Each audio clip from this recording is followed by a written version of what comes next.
tua palavra à nossa igreja, Pai. Obrigado pelo privilégio de tê-lo aqui conosco. Em teu nome que nós oramos. Amém. Amém, amém. Obrigado, Renan, pela generosa apresentação. E eu quero desejar para você, PIB BH, um bom e abençoado dia. Que a maravilhosa graça seja sobre você e sobre a sua família. Eu estou muito feliz nessa manhã. Receber o convite do meu querido amigo Juan Nossi para participar dessa manhã de celebração junto com vocês. Então esse é o primeiro motivo da minha alegria. O segundo motivo da minha alegria é que eu estou acompanhado nesta manhã da minha sogra. Então eu quero registrar aqui também a minha alegria. Sempre que eu viajo, eu levo a minha família comigo, seja de forma presencial ou de forma digital, por meio de uma fotografia. Mas é muito raro eu conseguir a agenda da minha sogra para que ela me acompanhe. Então, por isso eu estou muito feliz.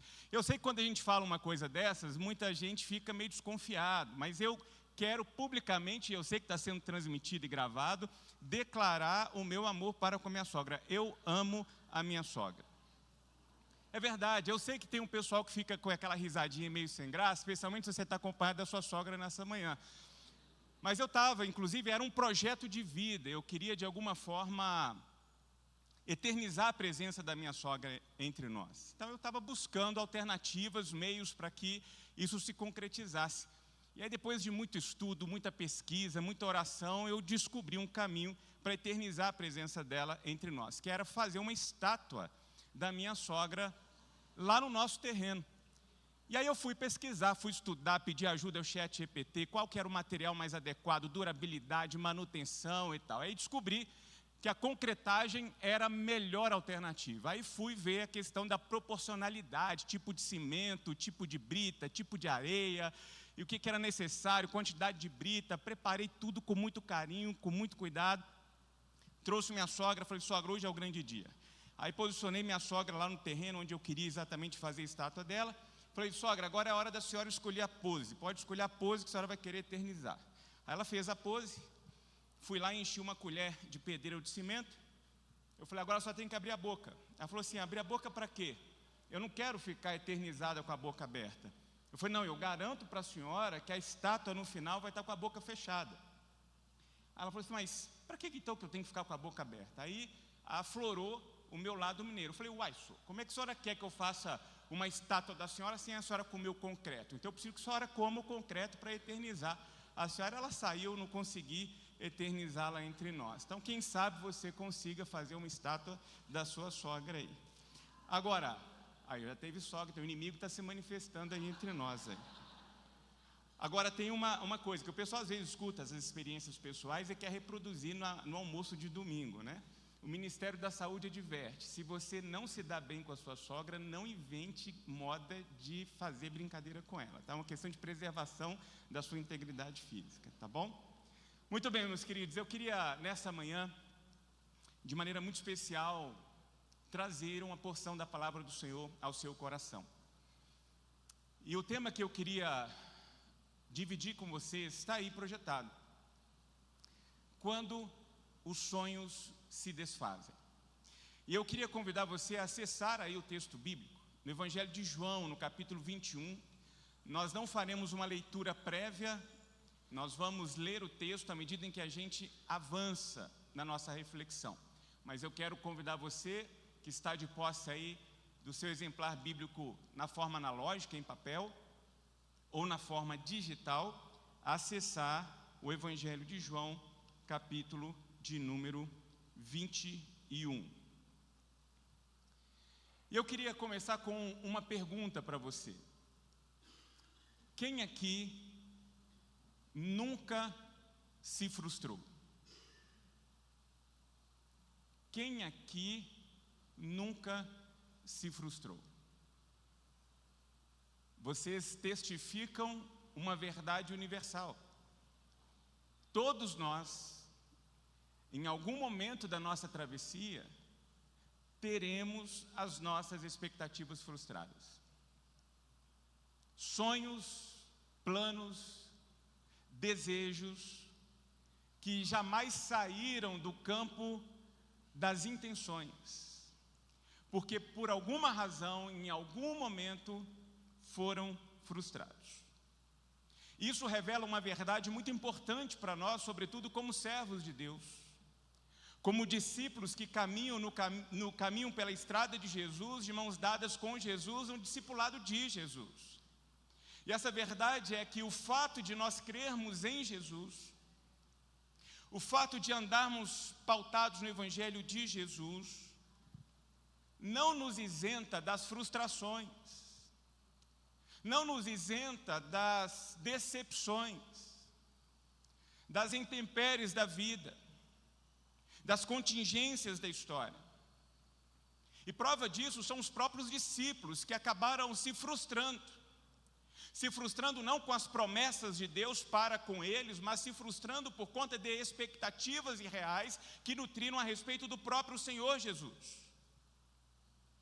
Os judeus, por exemplo, idealizaram o cumprimento da promessa da vinda do Messias, projetando nos seus corações e nas suas mentes a imagem do Messias que viria de forma bélica, articulado politicamente, para se impor sob a predominância romana. Só que, no momento em que essa expectativa e essa idealização brota e encontra Jesus, o Senhor se manifesta e frustra o coração dos seus discípulos. Porque o Senhor Jesus vai dizer: de fato, eu sou o Messias anunciado. De fato, eu vim inaugurar uma nova era. De fato, eu vim estabelecer um novo reino. Só que o meu reino não é deste mundo. Eu vim cumprir as profecias. Mas eu não vim cumprir as profecias com o propósito de ser servido. Eu vim com um propósito outro: servir. Então eu queria que de pronto você guardasse isso no seu coração. Se tudo der certo, os nossos sonhos vão dar errado. Amém? Eu sei que é difícil, eu vou repetir para você. Se tudo der certo, os nossos sonhos vão dar errado. E por que nós precisamos, com fé, ousadia e confiança, declarar um amém, um sonoro amém diante desta verdade de que sim, se tudo der certo, os nossos sonhos vão dar errado, para que nós possamos aprender que nós não temos uma projeção adequada para as nossas vidas e histórias. Nós não sabemos plenamente o que de fato é melhor para nós.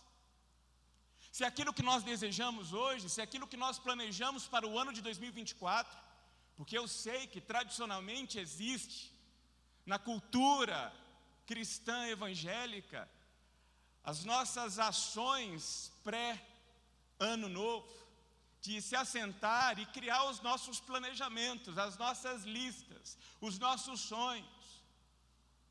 Só que já deveríamos ter aprendido, especialmente essa geração a qual pertencemos, de que nós não controlamos a vida. Nós não controlamos os nossos planos, os nossos sonhos, os nossos projetos. A pandemia trouxe esse ensinamento. O problema é que nem todo mundo aprendeu isso. Porque ninguém nos consultou previamente antes de estabelecer um lockdown. Antes de pegar as nossas agendas, os nossos planos, os nossos projetos ali no dia 15 de março de 2020 e jogar para o alto. Eu costumo dizer que temos sim agendas, temos sim planos, temos sim projetos, só para criar uma expectativa nos nossos corações, porque nós não temos sequer garantia de que nós estaremos aqui para cumprir. Por isso, se tudo der certo, os nossos sonhos, os nossos planos, os nossos projetos darão errado. Por quê? Porque nós não temos a habilidade, a capacidade espiritual de definir o que é melhor para nós. Então essa é a primeira lição desta manhã. Nem sempre as coisas acabarão como sonhamos e planejamos. E o verso 3, que será projetado aí do capítulo 21 de João, e aí sim eu quero convidar você a acompanhar a leitura que faço, diz assim: vou pescar, disse-lhe Simão Pedro. E eles disseram: nós vamos com você. Eles foram e entraram no barco, mas naquela noite não pegaram nada. Nada mais ingênuo do que acreditarmos que basta planejarmos para que tudo aconteça. Às vezes a gente prepara a rede, às vezes a gente prepara o barco, às vezes a gente se lança ao mar, e após inúmeras tentativas lançando as redes ao mar, nós somos impactados com a verdade de que nós não temos a garantia de que aquilo que nós planejamos, aquilo que nós sonhamos, aquilo que temos como intento e projeto nos nossos corações acontecerá. As redes continuarão voltando vazias cada vez que a gente as lança ao mar. Para mostrar para nós que, inevitavelmente, enfrentaremos o descontrole na nossa travessia. E é aqui, exatamente aqui, que surge a ansiedade. É a descoberta de que nós não controlamos a nossa vida. É aqui que surge aquilo que tem tomado corações e mais corações, e feito com que pessoas experimentem adoecimentos dos mais diversos, e recebido tratamentos dos profissionais da saúde emocional, porque vão descobrir que nós não temos o controle da nossa existência. Nós não temos controle das situações, de que sim, às vezes, a vida nos surpreende, às vezes a vida puxa o tapete de debaixo dos nossos pés, é aquela enfermidade que nós não esperávamos e bateu à porta da nossa casa sem pedir licença, às vezes é chegarmos ao ambiente de trabalho e sermos convocados pelo recurso humano, e ali recebermos aquela tradicional notícia: olha, foi muito bom ter você aqui com a gente. Mas nós informamos, e aí vão as justificativas corporativas de que não poderemos mais continuar com você. São situações que a própria dinâmica e contingência da existência faz com que sejamos surpreendidos. Eu resido na região serrana do Rio de Janeiro, e enfrentamos no ano de 2022 duas torrenciais tempestades que assolaram a cidade. E ninguém, por uma estatística simples, imaginava que 45 dias depois seríamos alvejados por uma nova tempestade. Estávamos saindo de um restaurante com um grupo da igreja, olhamos para o céu de repente ficou empreteado por conta das nuvens, e aí falamos: vamos para casa, e de repente começaram a chegar mensagens de casas deslizando, vidas sendo socorridas no meio de escombros, pessoas que haviam reconstruído seus negócios 45 dias antes por conta das chuvas de fevereiro, agora perdendo tudo novamente nas chuvas de março. E agora, recente, está lá a Baixada do Rio de Janeiro sofrendo por conta do volume de chuvas. E estamos lá, a nossa igreja, se ajuntando com os nossos irmãos lá do Rio de Janeiro, para tentar reconstruir histórias, patrimônios que foram levados pelas águas. Águas essas que testificam de que nós somos, sim, a despeito da nossa fé, a despeito do nosso compromisso com o Evangelho de Cristo Jesus, alvejados pelas tempestades da vida, literais ou não. E é bom a gente se lembrar que A presença de Cristo Jesus no barco, no mar da Galileia, não isentou o barco de Cristo Jesus de ser alvejado por aquela tempestade que naquela noite caiu sobre qualquer barco que estava naquele mar.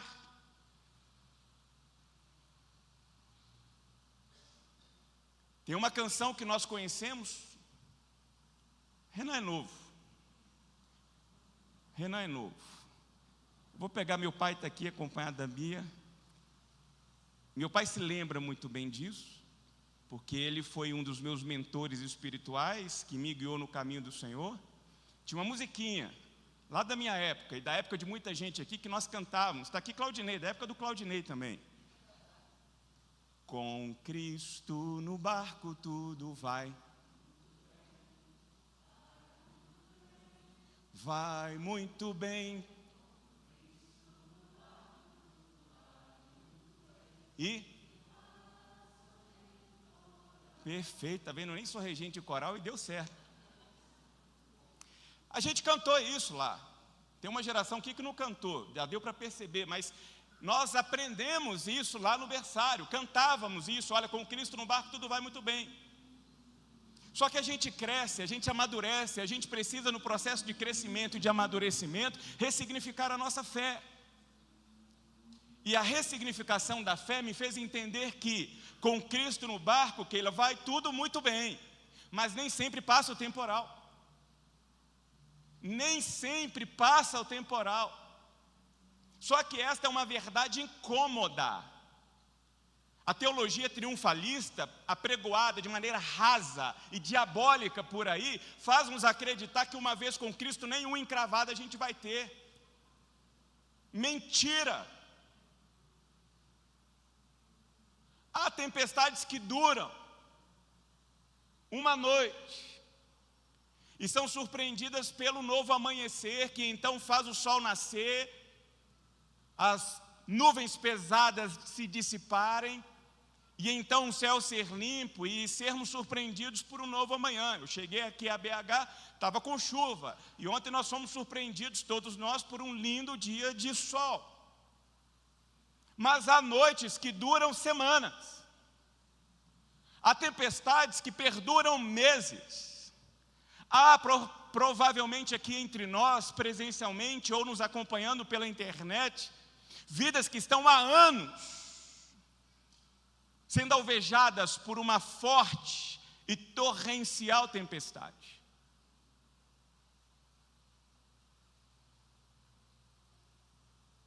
E quando eu vou para a narrativa dos evangelhos e vejo o desespero dos discípulos vendo a água invadir o barco,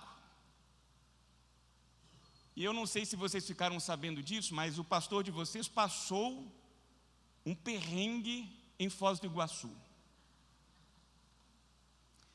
Alguém inventou uma moda de nós realizarmos um passeio entre pastores lá nas cataratas do Iguaçu. Não é naquelas pontezinhas, não, é dentro de um bote debaixo das águas torrenciais do Iguaçu. Juan estava bem, até entrar no barco. E aí sentou o pastor Heber Aleixo, que vocês conhecem muito bem, pastor Juan e eu na ponta do barco. O Heber se agarrou na barra lateral esquerda, eu me agarrei na barra lateral direita, e o Juan, coitado,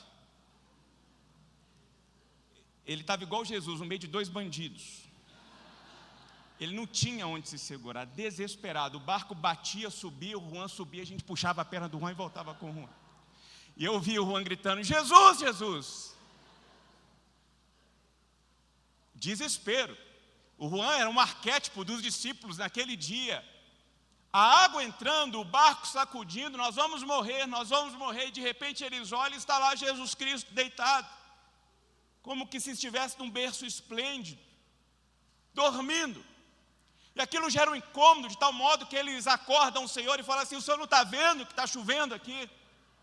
Como que o Senhor consegue dormir em meio a uma tempestade dessas? E aí Jesus então se levanta e, conforme os evangelhos intencionalmente vão narrar, por conta inclusive da necessidade de validação de uma tese judaica, de que você precisa ter 3 argumentos para se tornar inquestionável, o evangelista vai mostrar na narrativa anterior, nesta narrativa e na posterior, o poder de Jesus como Messias enviado por Deus, o seu poder sobre as enfermidades, o seu poder sobre a natureza e o seu poder sobre os espíritos malignos. E ele então levanta e faz as águas sossegarem, os ventos cessarem e põe ordem em meio ao caos. Só que, a meu ver, o maior milagre naquela noite não foi o poder de Jesus manifesto sobre a natureza. O maior milagre naquela noite foi a habilidade de Jesus Cristo de dormir em meio à tempestade. Então coloca isso no seu coração. Pode ser que as tempestades não cessem. No mundo tereis aflições. Palavras do Senhor Jesus, mas olha, tem de bom ânimo. Fiquem em paz, fiquem tranquilos, porque eu estou com vocês. A minha paz, a paz que excede todo o entendimento, abundará em sua vida. A maior manifestação miraculosa de Deus nas nossas vidas é, mesmo em meio ao caos, mesmo em meio às tempestades, nós recebermos dos céus a habilidade espiritual de dormir em paz em meio às tempestades. A segunda lição que eu quero trazer para vocês nesta manhã é esta: nem sempre nós reconhecemos a bondade de Deus ao nosso lado. Está aí no verso de número 4 do capítulo 21 de João. Ao amanhecer, Jesus estava na praia, mas os discípulos não o reconheceram. Quantas situações nos nossos cotidianos nós não nos apercebemos da manifestação silenciosa, mas extraordinária, da bondade de Deus, da misericórdia de Deus, da graça de Deus. Está ali, sendo renovada dia após dia, e a gente nem se apercebe disso. À semelhança dos discípulos que não reconheceram Jesus Cristo. E quantas pessoas hoje têm a dificuldade de perceber os sinais da presença de Deus na nossa vida? O problema é que temos uma geração que tem que ver para crer. Uma geração que está na expectativa de sinais extraordinários, de um anjo descer no seu quarto, escrever com uma bola de fogo na parede, e então termos a certeza e a garantia: Deus está aqui. Isso não vai acontecer. Você vai ficar esperando o anjo descer, você vai esperar a bola de fogo surgir, e não vai acontecer. Porque o que a Bíblia vai nos ensinar é que a manifestação de Deus se dá bem mais através das situações simples, no cotidiano, na normalidade, do que no sobrenatural. Lembra da experiência de Elias? Elias aprendeu isso. Ele descobriu que Deus não estava no vendaval, ele descobriu que Deus não estava no terremoto, ele descobriu que Deus não estava nas labaredas, até que então ele contempla a mansidão e a leveza suave da brisa e percebe ali a manifestação de Deus. E quantos de nós já não fomos surpreendidos pela manifestação silenciosa de Deus? Seja por meio do nosso momento a sós com o Espírito dele, de maneira muito clara, sermos acolhidos pelo braço fraterno e paternal do nosso Deus. Ali, em meio ao silêncio, em meio à solitude, em meio à quietude, em meio ao nada, sem sobrenatural, diante do natural, mas ali, Deus,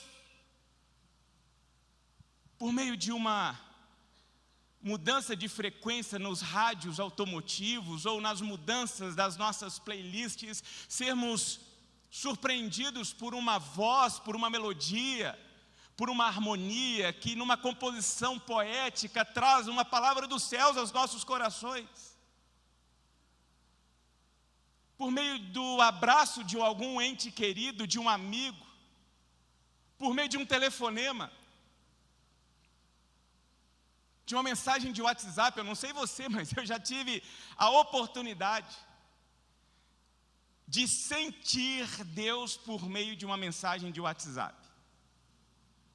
É extraordinário. Como que você vai imaginar Deus se manifestar na sua vida naquele exato momento e trazer conforto ao seu coração por meio de uma mensagem de WhatsApp? É o Deus a quem servimos. É o Deus que quer nos ensinar nesta manhã que a presença de Deus é e pode ser experimentada muito mais no natural do que no sobrenatural que a gente imagina. A terceira lição que a gente aprende aqui é que nós não somos tão perfeitos como nós imaginamos ser. O verso de número 7 diz que o discípulo a quem Jesus amava disse a Pedro: é o Senhor, é Ele, aquele que está ali adiante é Jesus Cristo. Simão Pedro, ouvindo-o dizer isso, vestiu a capa, pois a havia tirado, e lançou-se ao mar. Pedro tinha um sonho: ser o apóstolo mais fiel a Jesus Cristo. No momento em que o Senhor anuncia a sua prisão, o seu açoite e a sua morte, Pedro, sendo Pedro, se lança entre Jesus e os seus discípulos e diz: jamais, para encostar no Senhor tem que passar por cima de mim,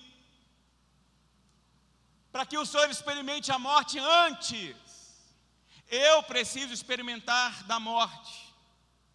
E a gente sabe como que a história terminou. O que nós aprendemos desta narrativa bíblica é que Pedro estava auto-enganado.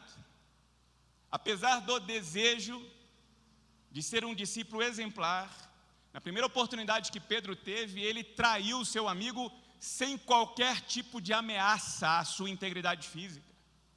O quê? Eu? Não, vocês estão confundindo, eu não conheço esse camarada. Não, para de insistir, eu nunca vi.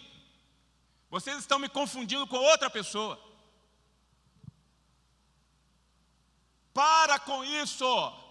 Eu prometo, eu juro pelos céus e pela terra, eu nunca vi esse homem. E na hora que ele então, pela terceira vez, nega a sua relação com Jesus Cristo, o seu olhar cruza com o olhar do seu amigo. E o texto bíblico diz que o Senhor volta o olhar diretamente para Pedro. Pedro se lembra da palavra que o Senhor lhe tinha dito: antes que o galo cante hoje, Pedro, você me negará 3 vezes. E saindo dali, chorou amargamente. Chorou amargamente porque foi exposto. Chorou amargamente porque não foi capaz de manter a promessa que havia feito ao seu melhor amigo. Chorou porque a sua ser-humanidade se manifestou e fez com que a sua fidelidade fosse escanteada. Alguns comentaristas vão dizer que Pedro se lança ao mar envergonhado. Outros vão dizer que Pedro se lança ao mar porque ele está afoito para se encontrar com Cristo antes dos seus demais amigos e irmãos, para tentar ali conciliar a sua relação com Jesus Cristo. Fato é que, seja por vergonha ou seja por ansiedade, Pedro toma um passo, um ligeiro passo em direção a Cristo Jesus. E a gente precisa, vez por outra, fazer isso de forma humilde, reconhecendo as nossas imperfeições, a nossa pequenez, a nossa humanidade. Dizermos: Senhor, eu não sou tão perfeito quanto eu imaginava ser.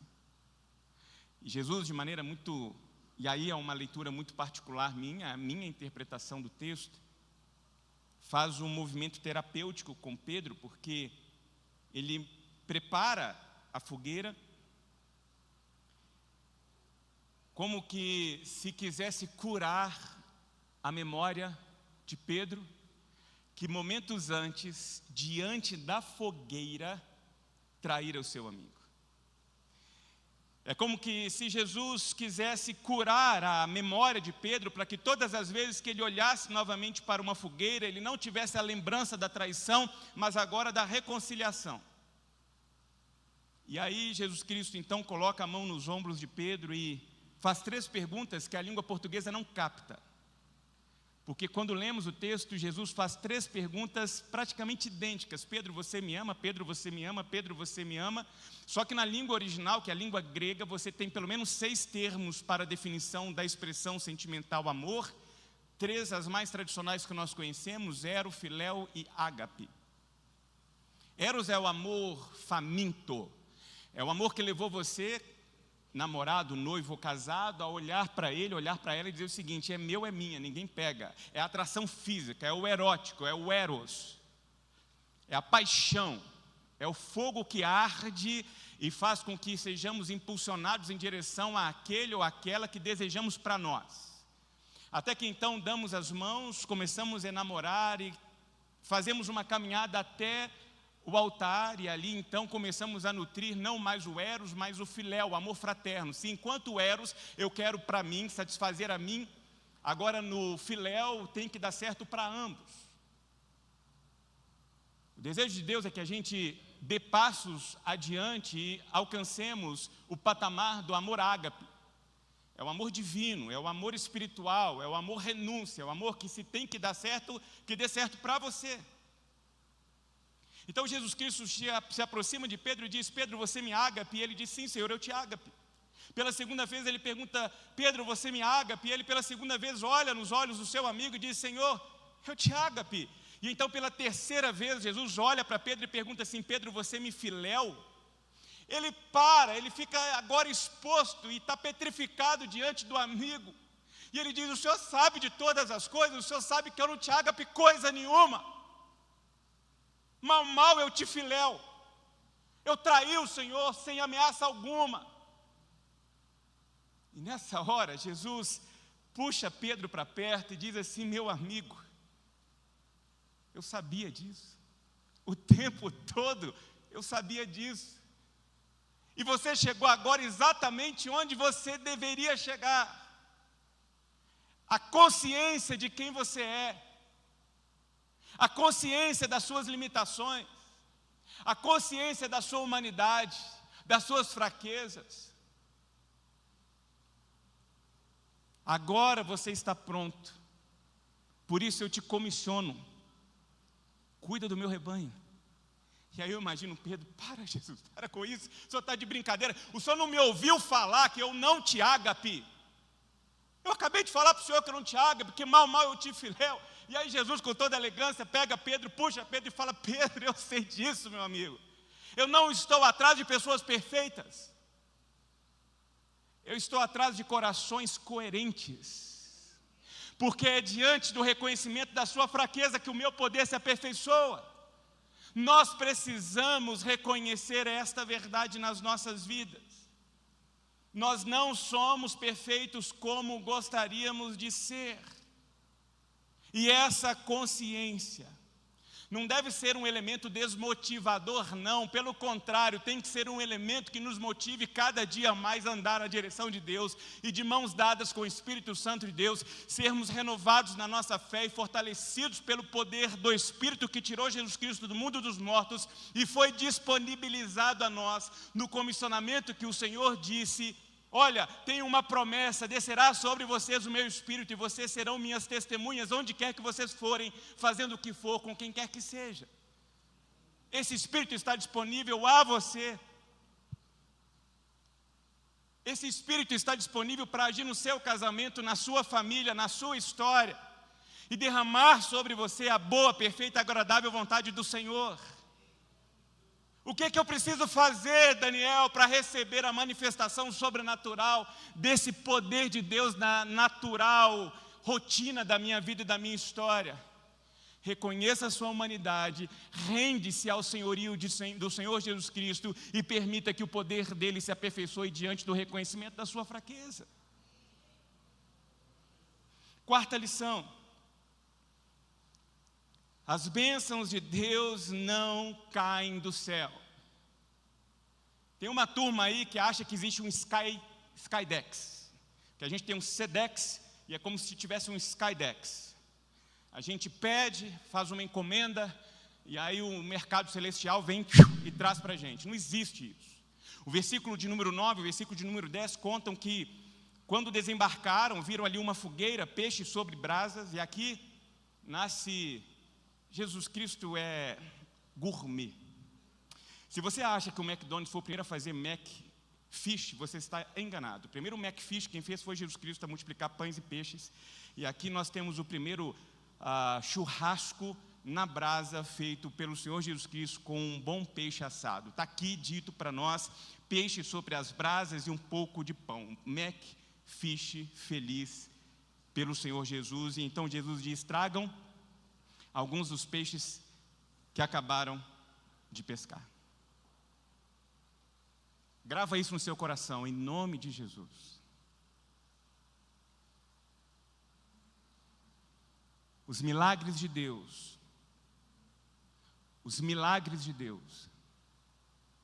são normalmente realizados em parceria com os homens.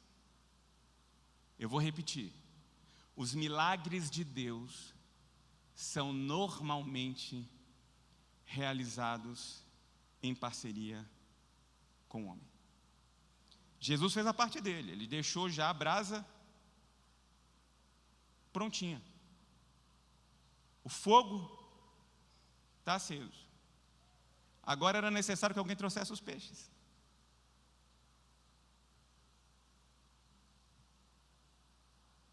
O Senhor enche as redes de peixes, mas antes, alguém precisa lançar as redes. O Senhor transforma a água em vinho, mas antes, Ele conta que alguém encha as talhas primeiro. O Senhor cura o paralítico, contanto que alguém antes carregue a maca do paralítico e traga à presença do Senhor. O Senhor traz vista ao cego, contanto que o cego se dispõe a sair de onde ele está e se direcione até o tanque. São verdades que testificam para nós que as grandes bênçãos de Deus acontecem exatamente quando nós estamos dispostos a fazer a nossa parte. Então não fique esperando as bênçãos de Deus cair do céu. Todas as ações divinas acontecerão em parceria com a humanidade. Eu te desafio a pegar de Gênesis capítulo 1, verso 1, no princípio criou Deus os céus e a terra, até o último capítulo da Bíblia, o livro do Apocalipse. E você não vai encontrar, a partir do capítulo 1 de Gênesis, nenhum outro momento em que Deus tem uma ação para a humanidade que não seja feita em parceria com a humanidade. A única ação solitária de Deus foi formar Adão. Quando então a humanidade está criada diante do divino, o divino dá as mãos para a humanidade para agir em favor da humanidade. A própria mulher, obra-prima da criação, é fruto da parceria divino-humana. humana.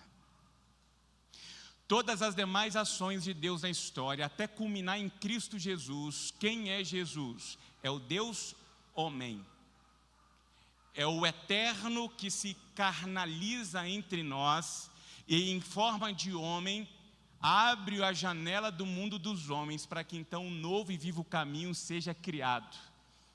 E no momento em que esse Deus homem se torna obediente até a morte de cruz, e 3 dias depois ressuscita e fecha o seu ministério, reencontrando com seus discípulos.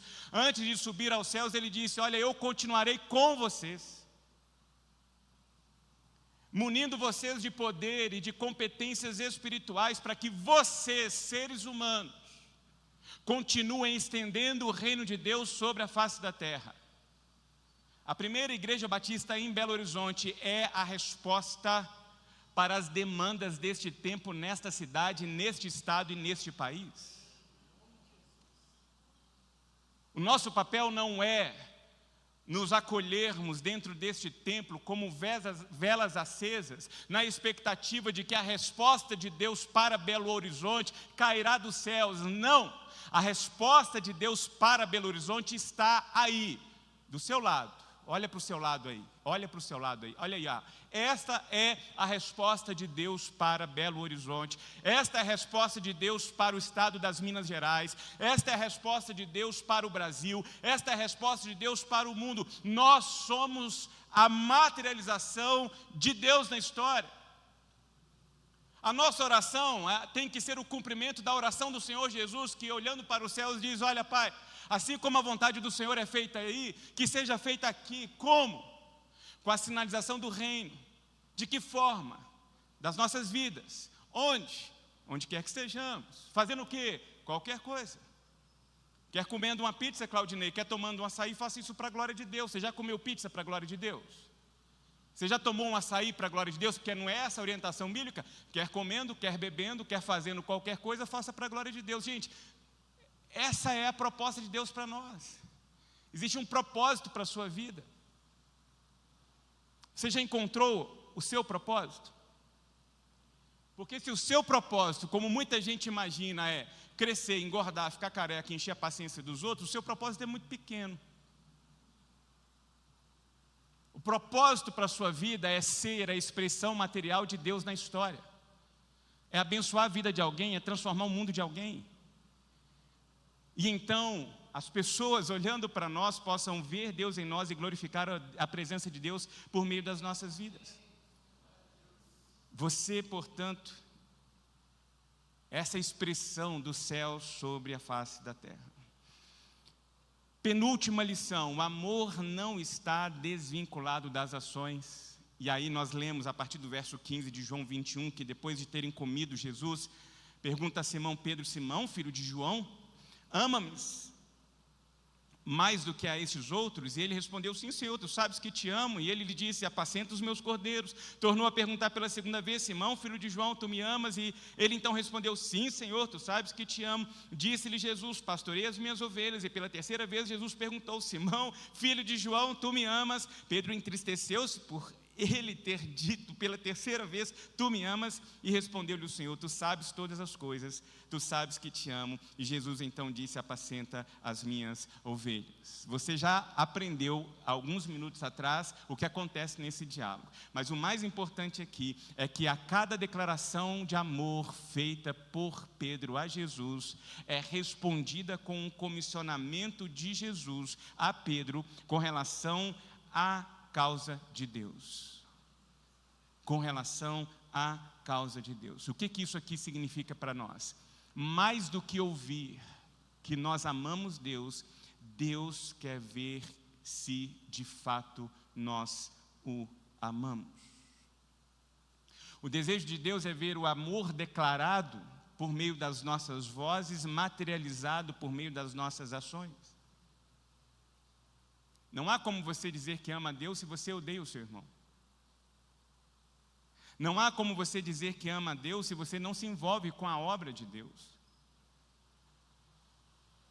Não há como você dizer que ama a Deus sem você se compadecer e se incomodar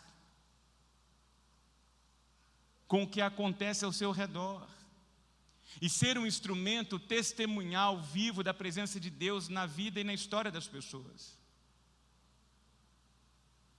Então grave isso, dizer que você ama Deus é declarar, de modo prático, que você se submete ao senhorio de Cristo e vive para Ele. E é isso que Jesus está dizendo aqui para Pedro. Você me ama mesmo? Mostra. Apacente o meu rebanho. Porque para Deus o amor não está desvinculado das ações. E a última lição que esse texto nos ensina no meio dos nossos sonhos desfeitos e das nossas desilusões é que não há nada que esgote a revelação de Deus. João termina o capítulo dizendo: há porém ainda muitas outras coisas que Jesus fez. Se todas elas fossem relatadas uma por uma, eu creio que nem no mundo inteiro caberiam os livros que seriam escritos.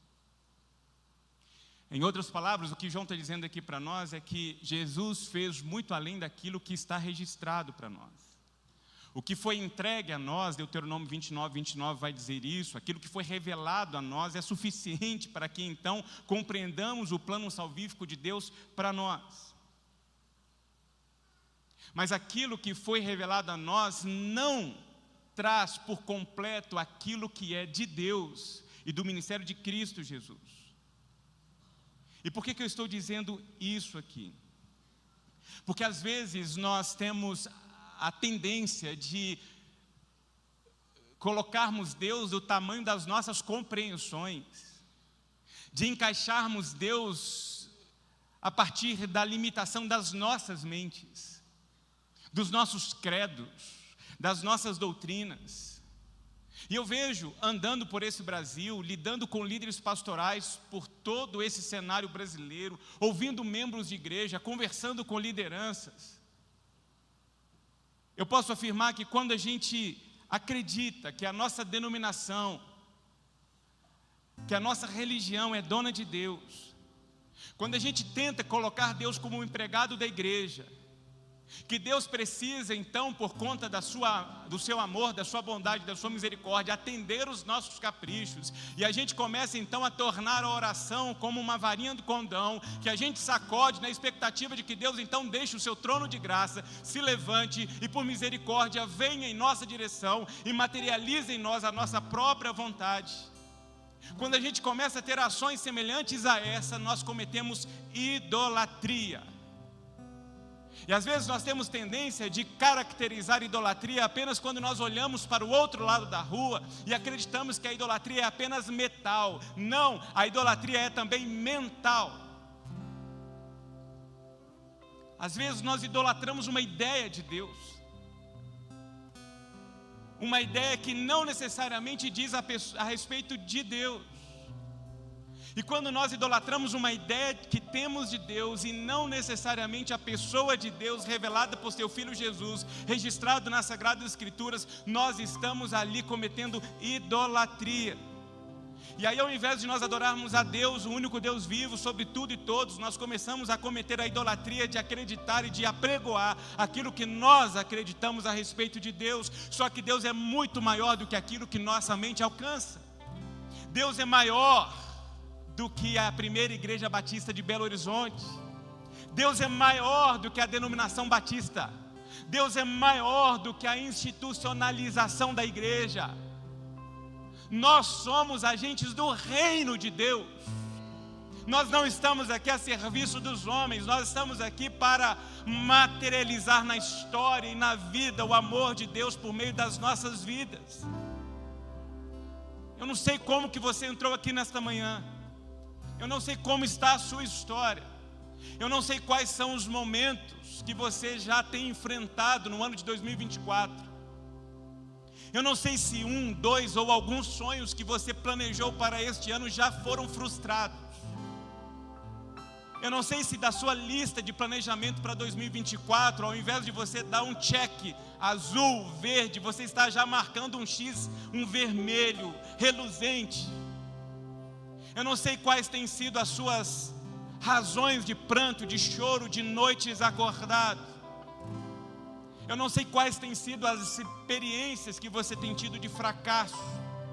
Eu não sei quais têm sido os sonhos desfeitos na sua trajetória de vida, mas de uma coisa eu sei: Deus é muito maior do que isso aí. Deus é maior do que esse problema que você está enfrentando. Deus é maior do que essa tempestade que está caindo sobre a sua vida. E Deus tem a habilidade espiritual de fazer com que a paz dos céus se manifeste no seu coração e te habilite a dormir o sono dos justos, mesmo em meio às dores, mesmo em meio às lágrimas. Você ser fortalecido de forma sobrenatural e extraordinária pela presença de Deus. Quando nós confiamos em Deus, e eu falo isso para o meu filho, falo: filho, a gente não obedece, filho, porque a gente concorda. A gente obedece, filho, porque a gente confia. E eu quero desafiar você a confiar em Deus. Deus que no seu plano eterno te fez. Você não é obra do acaso. Você não é fruto do movimento dos astros. Você é fruto da manifestação amorosa, criacional de Deus. Você foi feito único, única, por Deus. E Ele sabe o que você está passando. E Ele sabe, não é porque Ele é Deus e sabe de todas as coisas. Ele sabe porque Ele sofreu quando esteve aqui com a gente. Então, se você está sendo perseguida, lembre-se, Jesus também foi. Se você está sendo injustiçada, lembre-se, o meu Papai do céu também foi. Se você está com seu coração pesaroso, e se as lágrimas têm de maneira incessante rolado no seu rosto, lembre-se, Jesus chorou. Se você está sofrendo pela perda, lembre-se, Jesus perdeu. Ele sabe o que você está sentindo, mas Ele disse: olha, eu passei por isso, mas eu saí do outro lado vencedor. E eu quero dar as mãos para você, e eu quero sair do outro lado com você vencedor, vencedora. A única coisa que você precisa fazer é, em meio aos seus sonhos desfeitos, dar glória a Deus e saber que a boa, perfeita, agradável vontade do Senhor é maior. Que os planos que Deus tem para você são maiores e melhores do que os seus próprios sonhos.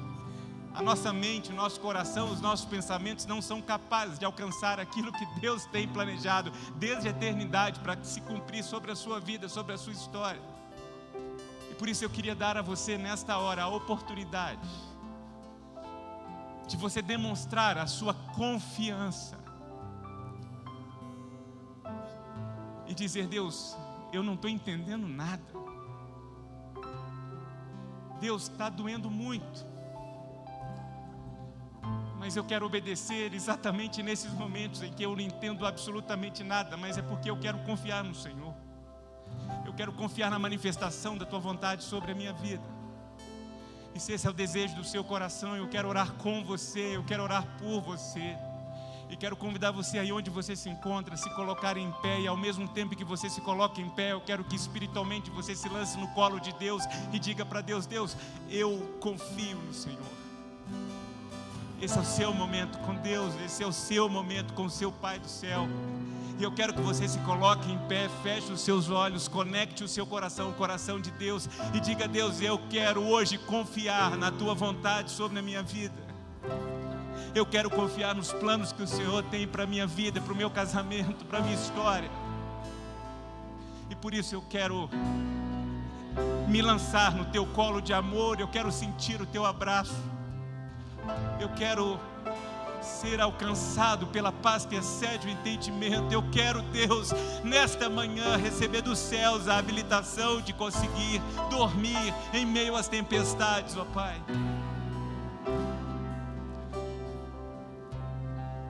Deus, que em nome de Jesus, o Teu Espírito Santo, com liberdade, vá se manifestando entre nós nesta manhã, completando a Tua palavra em cada coração, em cada vida, que se coloca em pé, mas espiritualmente se lança ao Teu colo de amor, num ato de obediência, não por concordância, mas por confiança, certos de que o Senhor é o nosso Abba, o Senhor é o nosso Papai do céu.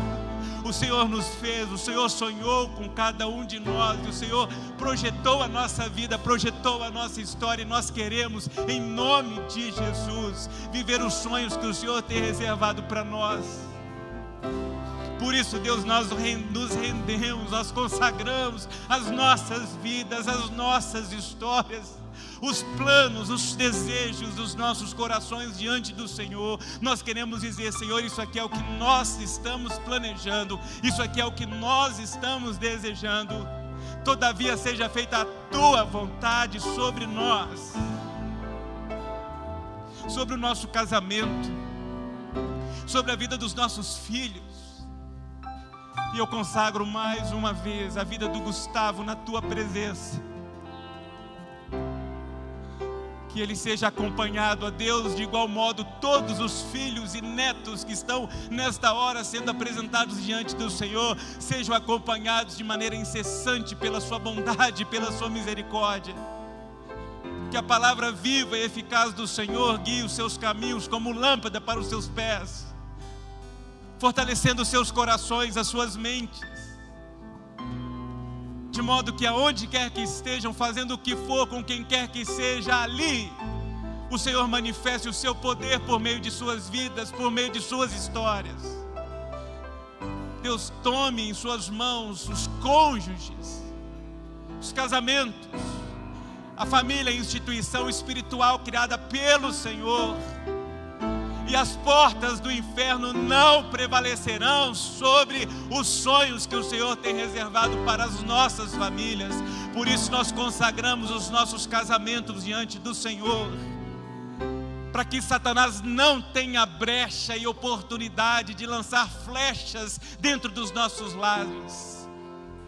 Que a armadura do Teu Espírito, da Tua palavra, do Teu poder se manifeste sobre nós, sobre as nossas mentes, sobre os nossos olhos, sobre os nossos ouvidos, sobre as nossas mãos, os nossos pés, para que possamos primeiramente honrar o Senhor, e honrando o Senhor possamos honrar os nossos cônjuges, e dar o testemunho dos nossos casamentos diante dessa sociedade, de ideologias vãs, de doutrinas, ó Deus, diabólicas, de que o Senhor é todo poderoso, e de que com o Senhor os nossos casamentos já têm garantida a vitória. Consagramos os nossos corações a Deus, e aqui são derramados diante do Senhor medos, angústias, ansiedades, prantos, decepções, injustiças, raiva, ira, e que esses sentimentos que não procedem do Espírito do Senhor sejam tomados pelo Senhor e lançados no mais profundo dos mares, e que esses corações possam experimentar nesta hora da paz do Senhor, da alegria do Senhor, e fortalecidos pelo Teu Espírito Santo, saiam daqui nesta manhã para viver o primeiro dia do restante de suas vidas, certos de que com o Senhor, de mãos dadas com o Senhor, mesmo que se apresente diante deles as contingências da vida, os obstáculos, o Senhor está com eles, e que o Senhor seja suficiente, e que eles saibam sempre de que o Senhor é maior do que isso, do que aquilo, e não há nada na vida presente e por vir, nem altura nem profundidade, nada que será capaz de separá-los do amor do Senhor, revelado na pessoa de Jesus Cristo. Ó Deus, haja de modo muito especial sobre cada vida que se coloca em pé nesta manhã, para o nosso bem, para a nossa edificação, para a cura das nossas almas, mas sobretudo, ó Deus, para que o teu santo nome seja glorificado em nós, entre nós e através de nós, em nome